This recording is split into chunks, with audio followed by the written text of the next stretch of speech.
Okay. So we have the Prince of Persia in the top right-hand side.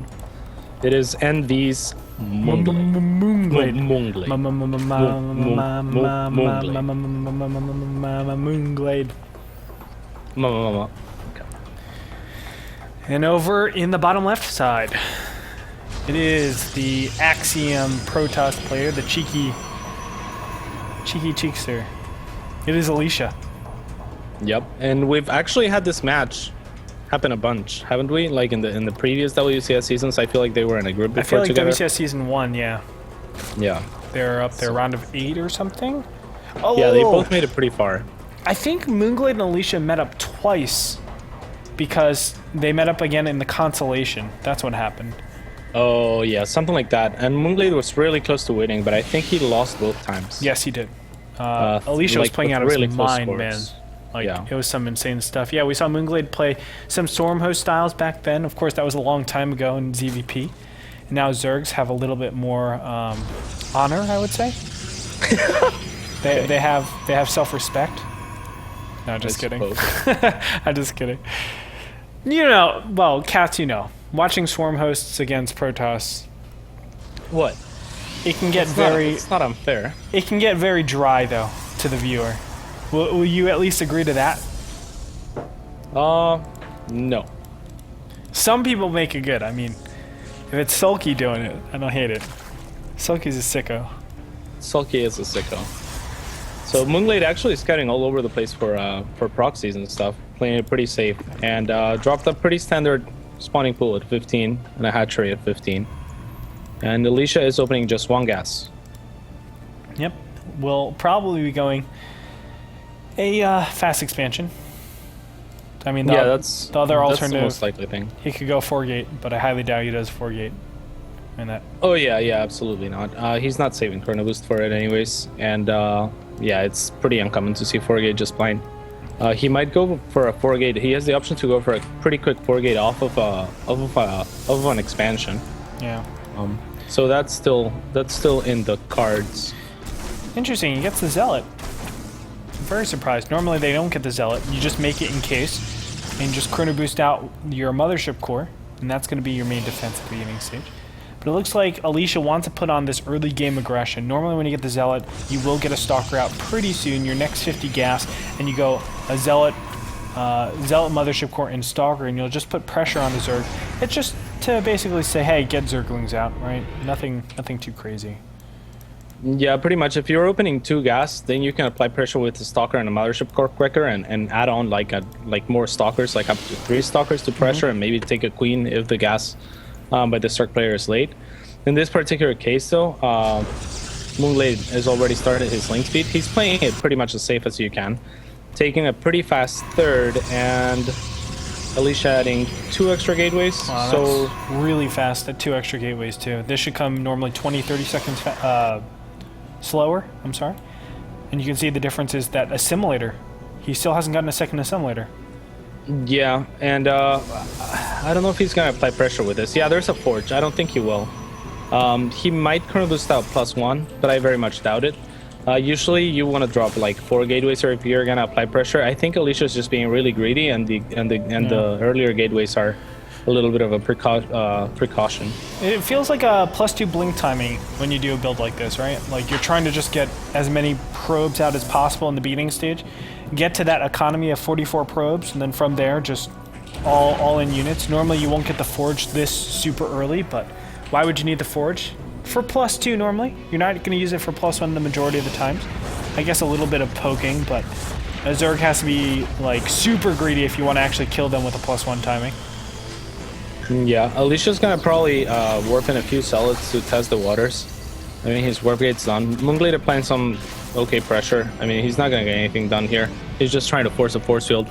And that kind of tells Alicia that there's, you know, it's like, why are you trying to force a force field? Immediately drops a cannon, which is the right call. But Moonglade is kind of just bluffing here. Actually, he's making more lings. Yep, this is smart. Well, think about what he just saw. He saw Chrono Boosted gateways. He saw only a single sentry at home and a Zealot. He knew the warp gates were being used, so he knows Zealots have to be out on the map, and he's going to check for that right now. Zergling's going to go over to the spot where all of them are congregated. 5 of them over there to begin with. And will Alicia actually motion from here? Mothership Core needs to be careful. Yeah, Moonglade's already dropping a Roach Warren though, which is absolutely the right call. He stopped making links. I don't think. Oh, he's making 16 more. I think like he's overreacting a little bit. Alicia's just sitting in a comfortable spot, and he's probably just gonna wait till +1 to try and trade efficiently with those zealots. We might see 1 or 2 more weapons, and he will have the Mothership Core for recall. Cats, it's not just 1 Roach Warren. It's 2 Roach Warrens. Okay, this is Wings of Liberty Cat style. He's getting double upgrades. Oh, he canceled it. Lame. Yeah, pretty lame. I really like Alicia's position here though. He's basically just gonna go in and trade as efficiently as possible against the links. Now the +1 is almost done or done. Yeah, it's done. It's done. And then yeah, if he feels like he can't beat the Roach numbers, which will eventually be too big, he'll just recall. Oh, he can't recall. He used the second time warp. So Alicia, a little bit of an overcommitment here. I'm not sure that I like that too much. Well, he's killing a lot here, and the kiting isn't working nearly as effectively. The Zerglings are kind of partitioned off. They really needed to buffer a little bit more for the Roaches so they could just sit there. But as it stands, it looks like Moonglade is starting to whittle this away. The Roaches still exist. The Zealots will go down here. No real further attempts to reinforce this. Yeah, Moonglade hasn't moved the Queen from the main yet, which is kind of strange because you need that Queen shooting at that Mothership Core, otherwise it's free reign until the new Queen arrives. Well, there it is. Drones are going to be pulled off. And in the meantime, we do see an Immortal in the background. Twilight Council +1 armor is going to be researched here. So there's going to be a 1-1 timing directly after this. Alicia going in for that added aggression. I really like this coming out of Alicia. It's a great combination attack, but this is risky at the same time. I mean, this is Zealot warping like that. You have to be so careful because he waited 3 or 4 rounds to actually attack with that. It's a lot of time for Moonglade to react properly. Yeah, but he did not react properly. That's the thing. He kind of like really overreacted and really overreacted early. Like it's fine to have the number of units that Moonglade had, but the time when he produced them was just way too early. Like he was trying to apply pressure of his own with Lings. So he was already producing more links than he probably would have wanted to. Sure.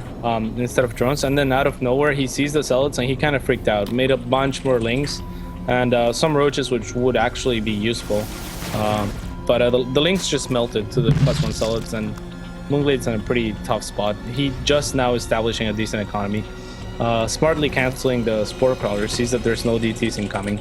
So he's doing the best thing that he can now. But this push is going to be incredibly hard for him to hold. Blink on the way. He has 1-1 as we were talking about before. And Proxy Pylon's already started up here with the Immortals. This is going to be very difficult, as you said, Cats. I mean, really, he's looking for that overwhelm. Zerglings and Roaches. He has his macro hatch about to finish here. It's not going to really be here in time for the first direct engagement, but Moonglade, what he needs is just a lucky engagement in the beginning stages. He needs to catch those sentries off guard, kill all of them, and then hopefully he can stand up against Blinkstalkers, but even that is going to be so difficult. I feel like if it was just Blinkstalkers alone here, they could do a lot of damage with the sentries. Now the Immortals are here, and it complicates things. On Yansu, there's not really good defensive ways to break this attack. We're going to find out. Alicia really smartly going on the choke, so he can force field, he can blink back, and kind of retain his army composition. He's basically just... I don't know what Moonglade can do from here. Alicia can warp in forever and sit on this choke and trade efficiently and pick up units here and there. And once Blink is done, he can trade even more efficiently. Great force fields by Alicia. Nice try by Moonglade, trying to set up a nice concave and surround, but there's very little he can do here. Even the hatchery working against him now, the macro hatchery that is. Amazing force fields, by the way. It's like all his force fields are perfect so far. With Blinkstalkers, this is impossible to actually break. Alicia gonna just use his good old micro to win this game here, as there's no material for Moonglade. Even if he had a max out 200 army with this position, it's just so hard to break it. Moonglade GG's and taps out. Alicia will take game number 1. Really, really nice play so far. Yeah, really convincing.